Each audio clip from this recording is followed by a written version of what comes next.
Your son is gone. He was weak and foolish, like his father. So I destroyed him. Hello and welcome to the second episode of the Weak and Foolish Movie Podcast. My name is Mike Tang, and with me is Kylo Ren. Noel. No. I'm Job. Hi. Yeah. Hello, and thank you again for tuning in to our show. We are a bi-weekly / monthly podcast. We haven't really figured that out yet, but we're two guys who just love talking about movies. We're by no means experts on movies, but we just love to discuss and decided to record ourselves talking about it. If you're tuning in, we hope that you will enjoy our discussions, and perhaps maybe you would decide to go and watch the movies that we recommend or avoid the ones that we don't recommend. With all that said, in our episode today, we are going to be reviewing Alita Battle Angel and Lego Movie 2. And we're also going to be talking about what we have been watching. Okay, so without further ado, we will start with our show with Alita Battle Angel.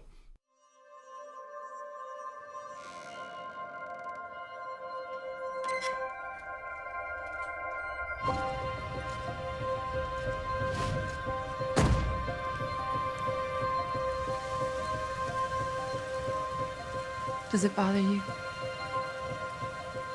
that I'm not completely human? You are the most human person I have ever met. I am going to start by reading a Wikipedia synopsis for this movie. Set several centuries in the future, an abandoned cyborg named Alita is found in the scrapyard of Iron City by Ito, a compassionate cyber doctor who takes the unconscious machine to his clinic. When Alita awakens, she has no memory of who she is, nor does she have any recognition of the world she finds herself in. As Alita learns to navigate her new life and the treacherous streets of Iron City, Ito tries to shield her from her mysterious past. So, Alita Battle Angel is directed by Robert Rodriguez. He made Spy Kids, Sin City, and the El Mariachi series, and it is written by James Cameron and Leda Kalogridis. I don't know who the second person is, but James but James Cameron is a giant of cinema. You know, he made What has he done? He did stuff with like robots and I guess like extraterrestrials and like a giant E.T. E.T. I think that might have been him. Yeah. He did Avatar, Titanic, Aliens, Terminator. He is definitely one of the greatest directors, filmmakers of the 20th century, 21st century. Definitely. He's a pioneer, revolutionary.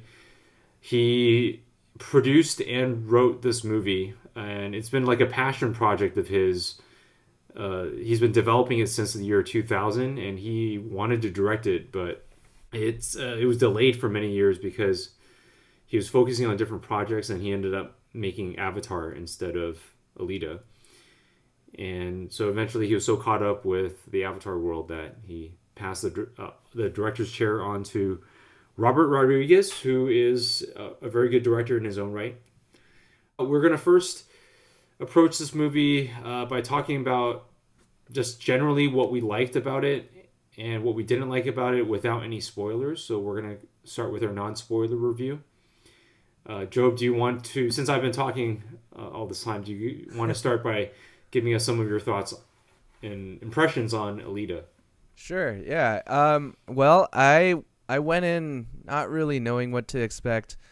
I did know that there's a manga that it's based off of, right, or an anime, and so I was aware of that kind of source material, and having seen enough anime or manga in my life, kind of knew that it was going to be an over the top adventure type of thing.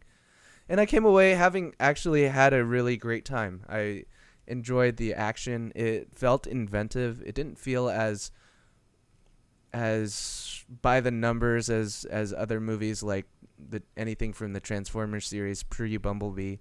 There was it's not perfect by any means. There was a ton of exposition. Mike and I like to give it the Doctor Strange test. From very show and not tell to Doctor Strange level. You were a doctor, and we fell in love once, and then we fell apart, and then our lives were over. But then here we are now. Actual quote from the movie Doctor Strange. Don't quote me on that, but it felt pretty close. There was a lot of that in Alita. Necessary because I think there's a huge world to explore and to catch us up on, honestly, as an audience. Some of it felt necessary, but it also felt like over the top and ridiculous. I thought the dialogue was excruciatingly cheesy, to the point where I was laughing out loud at some moments in the theater. Especially that boyfriend character. I almost felt like that guy was miscast. Yeah. It was an odd situation. But I thought the visuals were really stunning. I thought the action was a lot of fun, and it did feel like they gave some thought, not a lot, but some thought to the rules of the physicality of how the robotics and the tech works in this world. And I thought that was pretty good. I thought that it was a pretty cool action flick. I thought Alita, the main character, was way too overpowered. I thought, wow, there is no threat to her. She, we can go into that a little further in spoilers, but there didn't seem to be any like threat to her well-being except for one part, which you might know what I'm talking about.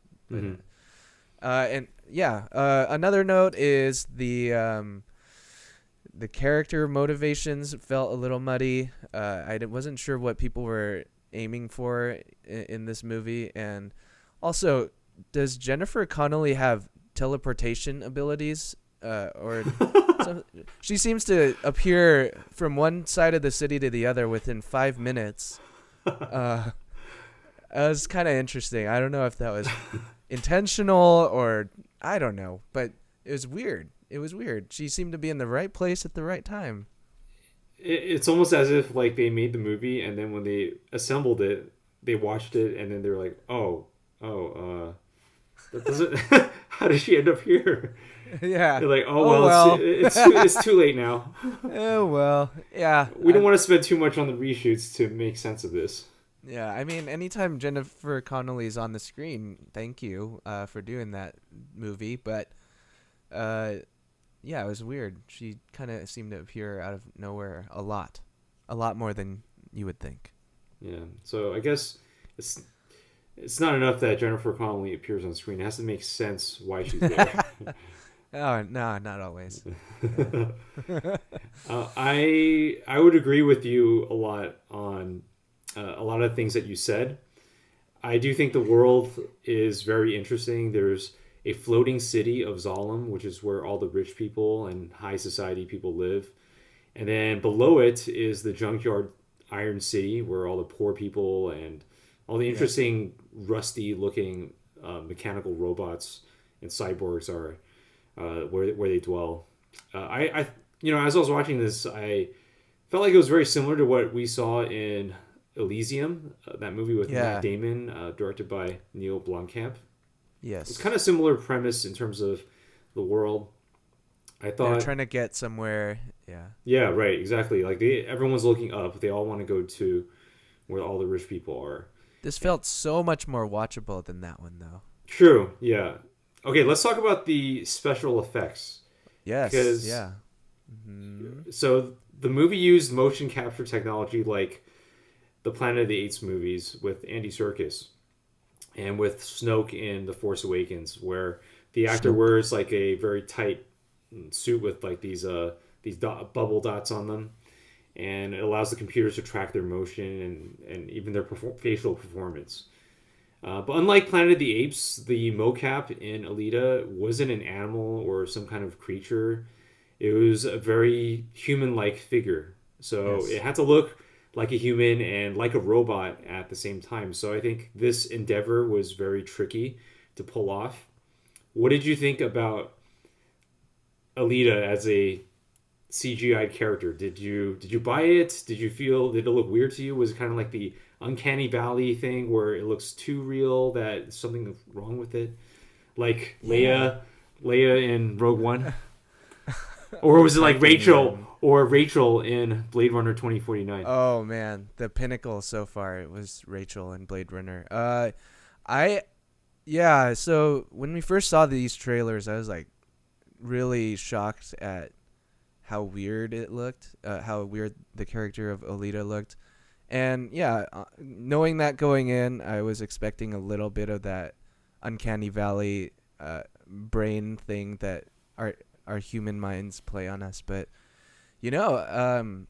I started to forget that it was CG after a while. Because we were seeing it so much. Like eventually, I got to the point where I wasn't thinking, "Wow, this is weird." I was thinking more, "Wow, this is a character, a real character that I'm watching." I thought Rosa Salazar did a great job of communicating emotion through the performance capture, and there's some moments when the skin looks a little gluey. That's just par for the course with CG, I think, these days. But I thought it was more believable. I thought she was more believable than her actual human boyfriend, who felt more robotic than her. She's actually the most human person he's ever known, and he was not. Oh gosh. So many great lines. You are the most human person. Oh my gosh! I wish I watched it with you. So Job and I didn't watch it together, and this is actually our first time discussing it together. So yes, I kind of wish I had watched it with him because. Oh my god! And I wish I was more awake also.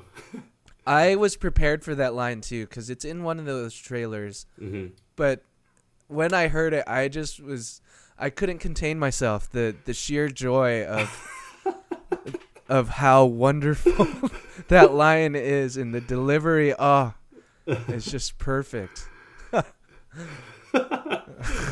Oh gosh, I really need to see this again.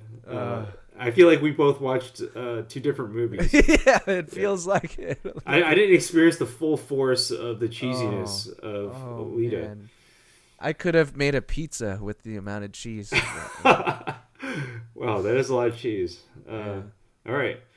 I agree with you. Alita, when she first opens her eyes, it's freaky, man. Her eyes were so big. Human. It's like they wanted to make an anime, but they also wanted to make it look human, and it was just so weird and off-putting. But I totally agree with you. The more time we spent with Alita, the more she felt real, and I no longer was thinking that she was like the CGI character. She was a character just in the movie along with all the other human live action performances. Isn't that weird?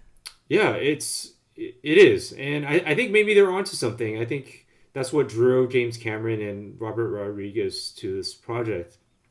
It's being able to push the boundaries of what they're capable of, and I think this movie definitely achieves that. I completely agree with you on Rosa Salazar. Her expressions, the character felt like it came from an authentic performance. Every little nuance and expression that she showed, it's indistinguishable from a real actor. Very, very impressive. Agreed. Not since Jeff Bridges in Tron have we gotten such an authentic. I'm sorry. I'm so sarcastic. We've come a long way. I mean, Tron was like 2010 or 2011, and man, within a decade, like we were able to get something like Rachel from Blade Runner and Alita in this movie. And it's not going to stop. Marvel continues to push the envelope. I mean, we're going to see a movie next week, Captain Marvel, where Samuel L. Jackson is basically 30 years younger via technology. That's going to be interesting. Yeah. I think the true test is going to be The Irishman, Martin Scorsese's next film, where, you know, an article came out this week where it talked about how the first half of the movie, everybody's going to be de-aged. And I really wonder what that's going to look like, and if they're going to be able to pull it off, because the moment we start doubting, it's going to distract from the whole thing. But yeah, that's going to be... Whew, we'll see. I'm excited for that, but this podcast is not about that. Yes. It's, yeah. Yeah. What do you think of the story overall? So I felt like I was paying for 5 different movies when I saw Alita. I felt like I was watching a movie about Alita's origins. You know, like, what was she in the floating city of Zalem? You know, was she a weapon? Was she an assassin? Why is she so good at martial arts? And why was she dumped? So who was she? I was also watching a movie about hunter warriors, which are basically bounty hunters in this world. And they use really cool weapons and they collect bounties. I was watching a sports movie from the future called Motorball. It's the pod racing. Yeah, the new pod racing. It's kind of like Quidditch, I feel like, in Harry Potter, except instead of flying broomsticks, you have rollerblades with rockets on them. Very futuristic. Yeah. Rollerblades. And they loved Motorball for some reason. Like Robert Rodriguez and everybody, there are 3 Motorball sequences in this movie. Extended ones too. It's not like it's Yeah, like I was about to fall asleep and then I'm like, oh, what the heck is this? Like, where are they now? Why are they playing this? And it was like in the climax of the movie there was Motorball. So that was the big thing in the movie. It was rollerblades. And there was another movie about a mysterious villain character who lurks in the background. And all the other villains that we saw in this movie are sub-villains to the big bad. Yes. Which they have like a surprise reveal at the end. We're not going to say what happens yet. But I was about to say it too. Yeah, but you know the movie is so busy in trying to set up all these things in the world that I think it kind of forgets, like, the movie that it's trying to make. Yeah. All of these threads are only partially developed, and I feel like if they just focused on 2 of these arcs, flesh them out, like, we would have gotten an actual movie that we care about the characters, we're invested in them. Yeah. It's either that or they could have developed it into a TV series on Netflix or HBO or something where they have more time to develop all these arcs. But I think ultimately, because of how much content was squeezed into the 2-hour runtime, I couldn't really care about any of the characters or the conflicts. Like, I was just watching things happen, unfold, and I was just like, cool, it looks nice. But I think the one thing that they should have focused on was the central mystery of Alita and the villain who lurks in the background. I think if they played up that mystery and about why Ito is trying to hide that from her, I think that would have been way more engaging and interesting, and it would have set up way better for a sequel because we're now invested in this character and the mystery. Yeah, it felt like they were trying to set stuff up the entire movie, and suddenly it was over. You know? Yeah. I agree. It kind of was like, there's this thing, but there's this giant robot guy. I forgot his name, but they made a big deal out of how he was like a big villain. You know? But then it turns out there's like the Wizard of Oz, basically, hiding somewhere. Anyway. Yeah, so a lot of potential in this movie. There's a lot to like and a lot to appreciate and enjoy. Do you want to see more? I do. If they don't cram another 5 movies into the sequel, I'd be down to see more of this world. I mean, how about you? I would love to see more. I had a lot of fun yeah, it was a huge mess, but I was kind of expecting it, you know. I saw on Letterboxd you gave it a 4-star rating, and so Did I?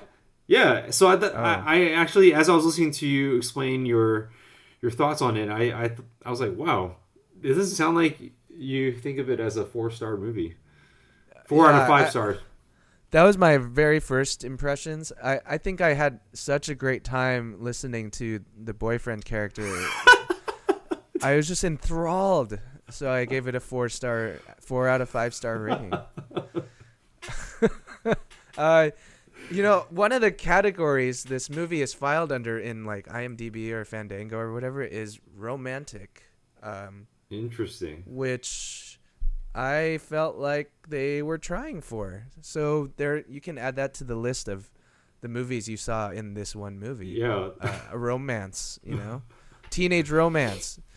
Oh my Breakfast Club or whatever. A YA adaptation. Yeah. It felt like a YA adaptation. Also, this movie had a lot of tones. It shifted a lot, but I think the reason I came away giving it a 4 was that I had a great time, and it wasn't John Carter level bad. You know, there was some promise. There's promise of future stories. I liked Alita. I liked Ito, her father figure. I liked the characters. I was in on their story. I just didn't know what their story was.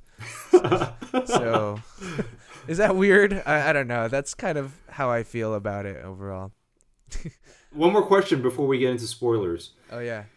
Was it necessary for Alita, the character, to be completely CGI'd? Like other half robot characters like Ed Skrein still had the actor's face, and True. It was like the actual actor.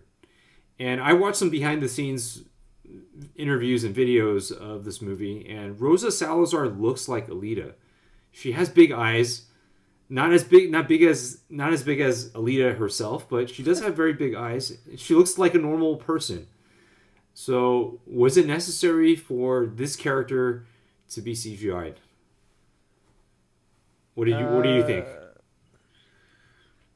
I don't think so, but I think they were going for stylization, and also James Cameron is a huge fan of pushing technology. I think that was where his influence came in. It's just, yeah, let's push it. Let's do more.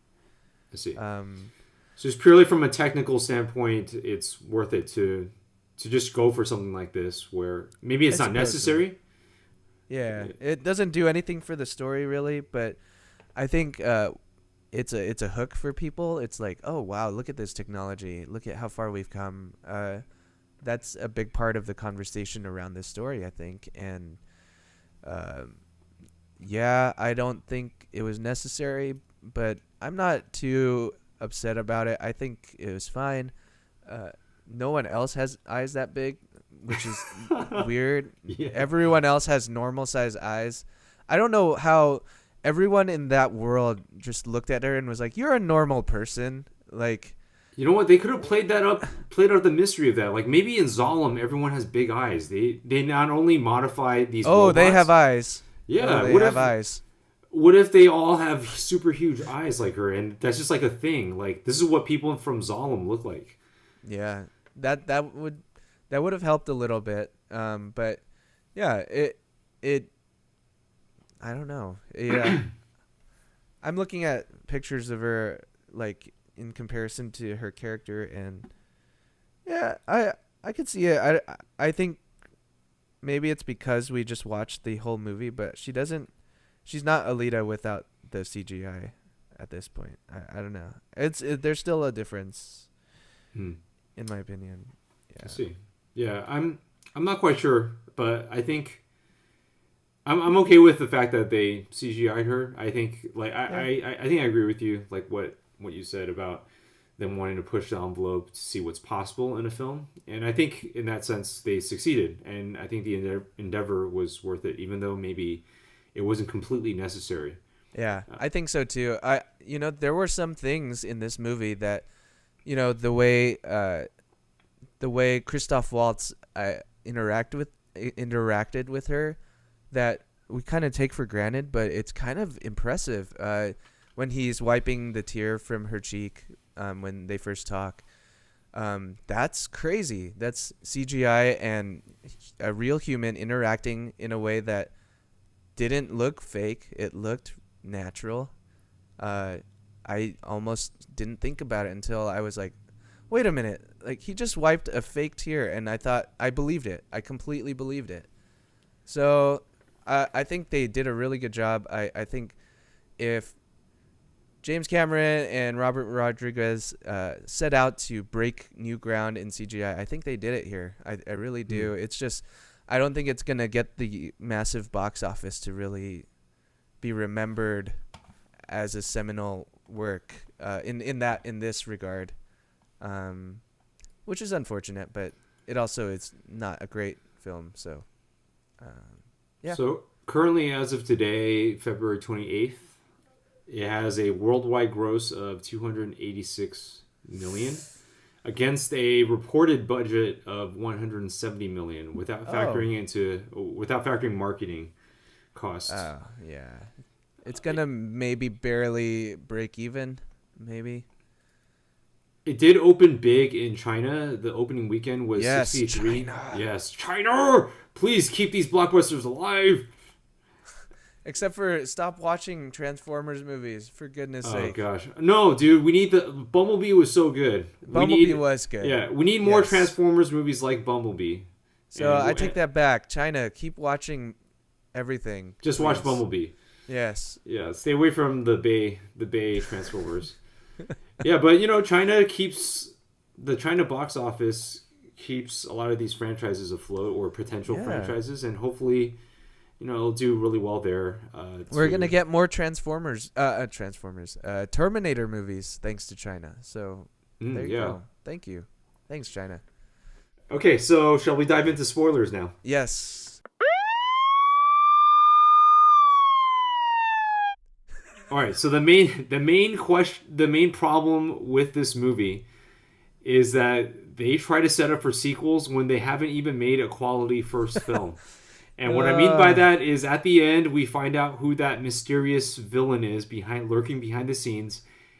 And when they first show his face, James Cameron. I thought it was James Cameron. When they first show his face, I was like, I thought so too. Wait, James Cameron's acting now? And then the camera rotates, so you no longer see a profile. You see his full face, and I'm like, oh, it's Edward Norton. Which is still really cool. Yeah. But by that point, I'm like, okay, I guess I want to see more of this now, because he's in the movie. I guess.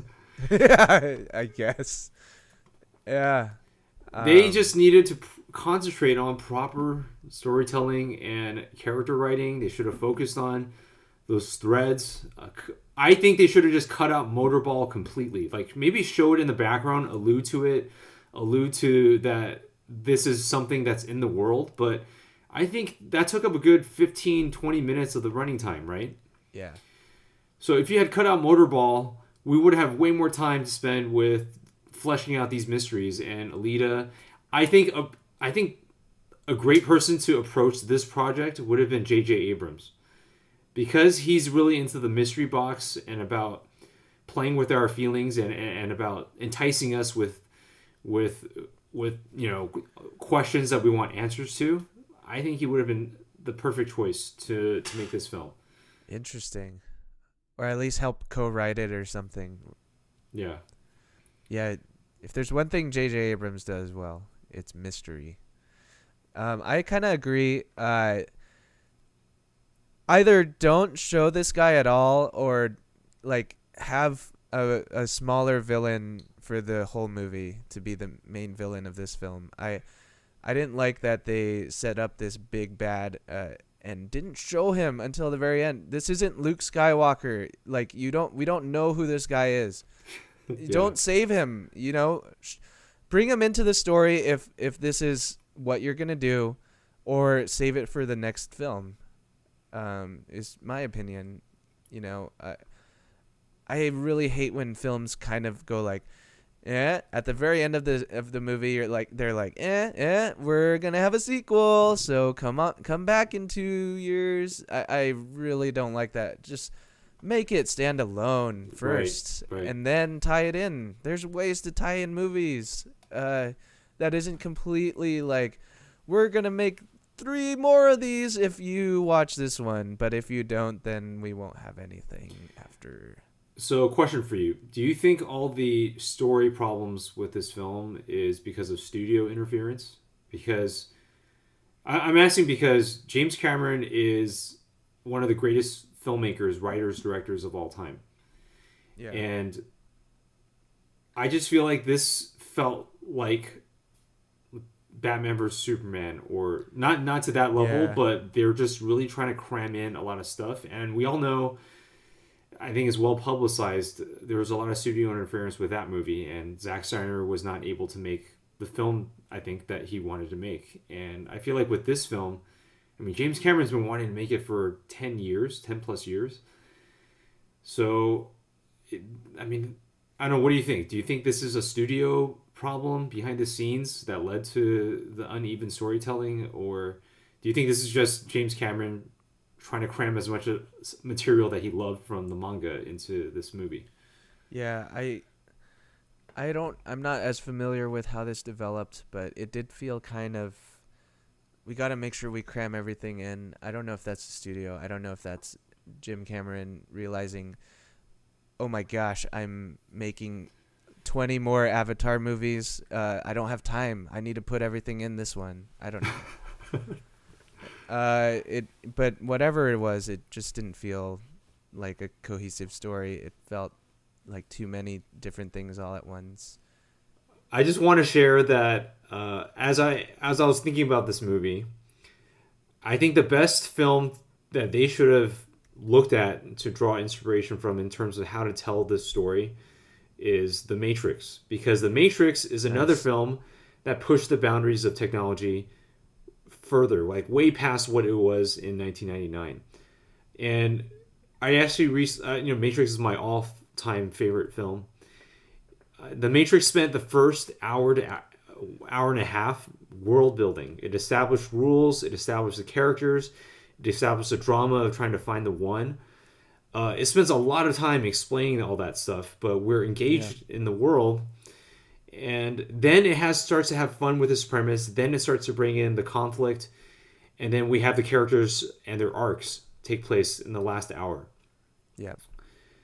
This movie is ripe with so much world building that they could just easily spend an hour fleshing all of that out. And I think the audience would be okay with it if the filmmaker just trusted the world that they've created, or the world that they inherited from the manga.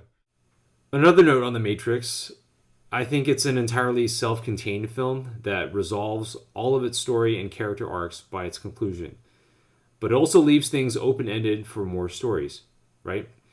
So it's a film that stands completely on its own. It doesn't need a sequel to explain things that wasn't resolved. The original Star Wars, I think, was also like this. But, by the end of Alita, we still don't know a thing about Zalem or Edward Norton or who Alita was. I think a lot of Alita depended on a sequel to close out those threads, which, I don't think is the best way to tell an introductory story. Yeah, there was a lot to love about just the design of the city. It felt really interesting. They could have started this whole story with something smaller, something more intimate, so that we could know these characters. Maybe it's more of a teen drama, and then maybe they run in with the bounty hunter characters, and that's the movie. And then once we've bought in, start to bring in the bigger bads, or I don't know. It just felt like they should have focused in a little more, or a lot more, I guess. Okay, so we're going to end that discussion on Alita, and we'll move on to our next movie, the Lego Movie 2, the second part. Once, everything was awesome. Now, everything is bleak. Hey, Lucy! I brought you coffee! Coffee. The bitter liquid that provides the only semblance of pleasure left in these dark times. Oh my goshness, did I interrupt you brooding just now? Times have changed. You need to change with them. We have to be tough and battle ready. Look, a shooting star, make a wish. Oh no. Hurry, the door is slowly closing. Oh, the pain. It's getting so cold. Emmett, what are you doing? Hooray! See, that wasn't so bad. Nothing got in. Ah, something got in. And here's a synopsis from Wikipedia. The citizens of Bricksburg face a dangerous new threat when Lego Duplo invaders from outer space start to wreck everything in their path. Duplo. I'm sorry. It's okay. The battle to defeat the enemy and restore harmony to the Lego universe takes Emmett, Lucy, Batman, and the rest of their friends to faraway, unexplored worlds that test their courage and creativity.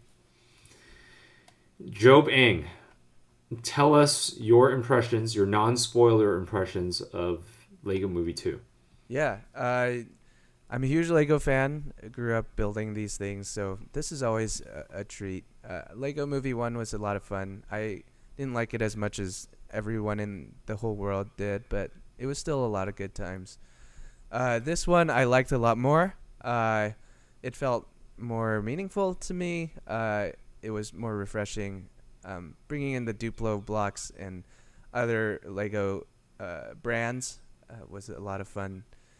I keep saying fun. I thought the comedic timing, anytime a Lord and Miller movie happens, it's such a good time. I loved Chris Pratt. I loved Elizabeth Banks. All of them did a great job of acting. The animation was really good. It was just an excellent film. I think it's something that will continue to be watched by young folks. I would not be opposed to showing this to my future kids. I didn't really have any major issues with this movie. So, Awesome. there's that. Yeah, I had Cool. a lot of fun. I agree with you. I feel like I loved the first Lego movie, and I think this is just as good as the first film. It's on par. I wouldn't say it's better. I enjoyed all the great cameos and references to other properties in the movie. Just like the first film, it kind of continues that. Yes. And like the first film, there's another great message that it has that I think is very relevant to all people of all ages. And it's been a while since I've seen the first film, but I don't think this movie follows the same formula as the first one, which is really nice. I think it's kind of refreshing. I don't know. What do you think in terms of the structure and the formula for these two? It didn't feel as cliche, I suppose. Yeah, this is not where I thought like a Lego Movie sequel would go, but it feels organic and natural, I think, and it kind of expands on the themes without kind of repeating the first movie. Yeah, I agree. I don't think it followed as much of a formula, which is good. I just think it follows the idea of how with Toy Story, it was a groundbreaking, new, refreshing sort of thing, but because it went over so well, I feel like the filmmakers had confidence to kind of go a little differently, go in a different direction. And one thing that marks the Toy Story sequels is always this confidence. It feels like they knew that what they were doing, they knew that people would enjoy what they were doing, and they took risks and did something a little different. And I feel like the same thing applied here. I feel like Lord and Miller kind of pushed the envelope a little more, tried to do something a little different, a little more out of the ordinary, a little less point A to point B adventure, I guess. But with the same charm, the same hilarity, the same puns. It was just fantastic. Yeah, I totally agree with you on that as well. Phil Lord and Chris Miller, super talented filmmakers. Watching this movie and then also watching Spider-Man Into the Spider-Verse back in December, it really, really, really made me wish we could see their version of the Solo movie. whatever happened behind the scenes at Lucasfilm, it happened. But I just wish one day we could see like their cut or their version of the movie, if that at all exists. Or if anything, just to see what script they were working with, or maybe not, because it's a Lawrence Kasdan script, but maybe what they shot, or at least could we see which scenes in the movie they were directly involved in? That would be nice. I went to a panel with one of our friends, Derek. We got to see this early, and they had Lord and Miller and the director come out and talk about the movie. And these guys are just really naturally funny guys, really witty, and kind of have like a distractible personality, both of them. And I could see how that plays really well and is a great fit with something like a Lego movie, which, kids are kids and have fun, and they're easily distracted. And I feel like they had the perfect personalities as big kids in a way to make this movie work without descending into over seriousness. In fact, they make fun of being serious a lot too. We can talk about it in spoilers, but yeah. So. All right. Let's get into spoilers for the Lego Movie 2. Yeah. You want to start? Yeah, sure. So the first film had the theme song "Everything Is Awesome." This movie has "Everything Is Awesome." And what is this movie's theme song? Everything's not awesome. Exactly.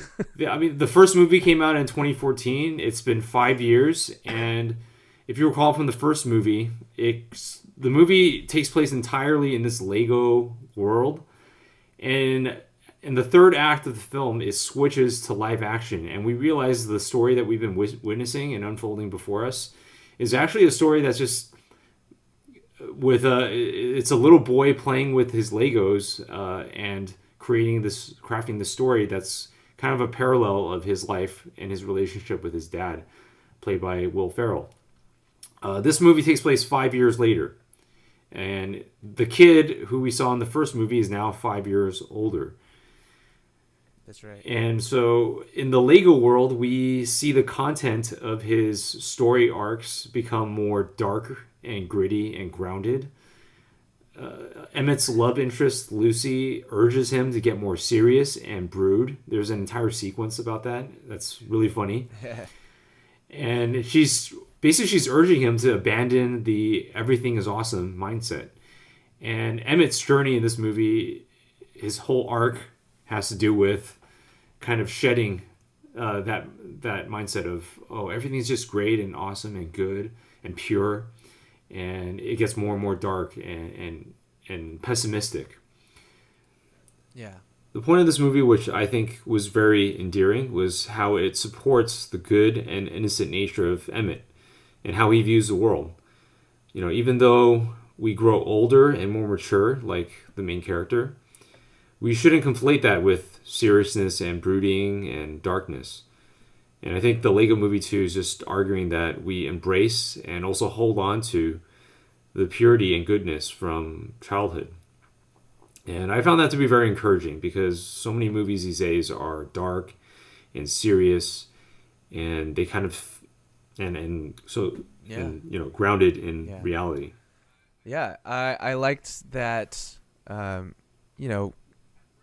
At first I was getting a little concerned because they were overly making fun of Emmett for being this useless man, something I'm not a fan of in movies and in culture in general. Don't at me.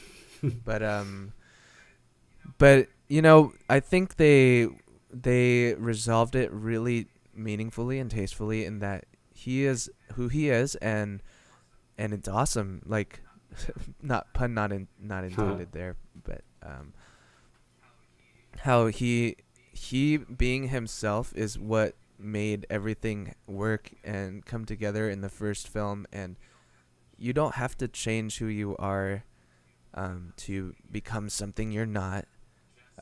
just to adapt with the times, if that makes sense.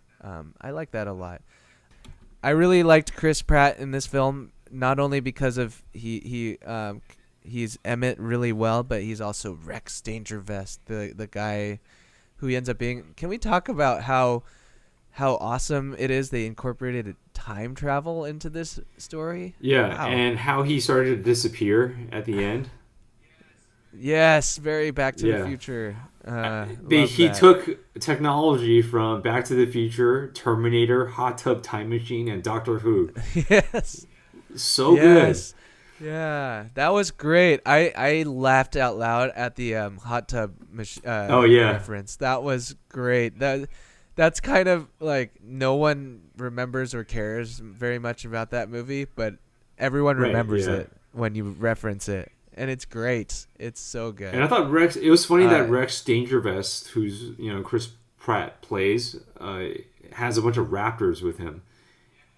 Yeah. Jurassic Yeah, World. it's like Chris Pratt was his Emmett and Rex Dangervest were like an amalgamation of all of Chris Pratt's late career characters. I guess he's kind of Andy from Parks and Rec as Emmett, but then there's Owen Grady from Jurassic World, and then there's Star-Lord, a little bit of Star-Lord in there, and it's just hilarious. The Raptors, just what a great touch. I love that song about Batman getting married. So many nods to the Batman franchises. Val Kilmer's lips, Christian Bale. They even mentioned, George Clooney. They brought in Adam West. Adam West, yes. Oh, I loved how the Queen mentioned that she only likes guys in tights, and he's like, I used to have tights. Just ask Adam West. Hilarious. And then every time she talks about Superman, he was like, gross. Yeah. I just love that. It was hilarious. People, watch this movie if you haven't, and if you have, well, you know what we're talking about. Lego Movie 2, we highly recommend it. It's a delight to watch. If you like the first movie, you will love the second movie as well. I can't wait to see more from this franchise. I hope it continues to make money. Yeah. I loved also the unique Lego models they made for this movie. Just as a Lego fan, I love the spaceship of the Admiral girl, Mayhem, General Mayhem. Yes. I loved the design of her character too, and when she took the helmet off, I was like, it's a nice, cute little character. And then, I love the Unikitty. That was so. Channel. Oh yeah, that's right. Oh, and the references to Mad Max. Oh yeah, basically. Oh, that's right. So good. The whole first segment. You've got. Yeah, a whole segment of Mad Max, and then suddenly Emmett's like, "Good morning." Yes. So good. So, what are some things you watched, real quick? All right, so this is a section where we just plug any noteworthy movie or TV show or documentary that we have been watching lately. Last night I watched Fire, which is a documentary about the Fire Festival on Netflix. Ooh. I didn't get to text you about it, but I highly recommend it. It's only an hour and 30 minutes, but it's so good at taking you along the experience of what happened with this event. There is a Hulu version called Fire Fraud that I'm planning on watching next. So fascinating. I remember when all of that was going down, and it's just so insane, so crazy. I've actually never heard of the Fire Festival until the documentary came out and people were talking about it. So I'm like, I completely missed that whole phenomenon. Oh. Yeah. Cool. Looking forward to that. What I've been watching is I am currently, to celebrate the coming of Episode 9, Star Wars Episode 9. In case you guys didn't know, we're big Star Wars fans. To celebrate the coming of Episode 9, I'm rewatching as much of the entire saga as I can this year leading up to Episode 9. I'm not sure how the timing is going to work, but I hope I will get to episode 8, The Last Jedi, by December. Job is so committed. In 2017, he started from episode 1, then did episode 2. He watched all of Clone Wars. I'm working on what? Oh, yeah. Oh, you're talking about. He did Rogue One after that. Then Rebels. Don't then forget he Rebels. Yeah. Then he did Rebels, all of Rebels. Then he did episode 4, 5, and 6, and then 7. Yeah, I don't. He is the most committed Star Wars fan that I know. This is what I do in my free time. But I'm rewatching Clone Wars right now, trying to relive those times. It's kind of a struggle. I probably won't stick with it, but there's that. But one other thing that you can't really watch currently, but it's online, is apparently every film journalism news site today got to post their story about Star Wars Galaxy's Edge, which is the Star Wars land expansion in Disneyland and Disney World. It's going to be an immersive experience, and there were some new details out. And it's basically going to be as in-universe as possible. They're going to have menu items that are referenced in some of the canon books, like deep cuts, like mentioned in one random book, and it's going to be available for you to purchase for food at Star Wars Land or Galaxy's Edge. It takes place on a planet called Batu, which is an outpost planet and key to the First Order and Resistance struggle. It's going to take place. The timeline you're going to be immersed in is actually part of the Star Wars story. You're going to be in the middle between episode 8 and 9, which is really cool. And I think one of the news items, there's a million news items. Go check it out. Entertainment Weekly has it. Nerdist has it. Hollywood Reporter has it. Everyone has it. Anyway, one of the rides is you get to be in the middle of a battle between the First Order and the Resistance, and there's going to be footage of Kylo Ren and Poe Dameron and Rey and Finn, new footage that the actors filmed exclusively for the attraction. So that's going to be really cool. It's going to feel like a really important part of the universe. And one more thing, because I know we got to get going. We've reached the almost 1 hour, 15-minute mark, is there will be a character that has shown up only in the animated series, a pirate named Hondo Onaka, who will be at the rides within the park as an animatronic. And they showed video of the animatronic in action, and it looks like a real person in costume. It's kind of freaky, but that's really cool. They're really pushing the envelope with technology for this, and I can't wait to not go because I can't afford to go. But anyway, that's what we've been watching, and we should close the podcast. All right, thank you so much for tuning in to the second episode of the Week in Foolish Movie Podcast. We really appreciate you joining us and just listening to our discussions. Yeah. We look forward to continuing to do this. Upcoming episodes, we will probably do Captain Marvel and Jordan Peele's follow-up to Get Out, Us. Thank you so much. Have a great week, and we'll see you next time. Bye.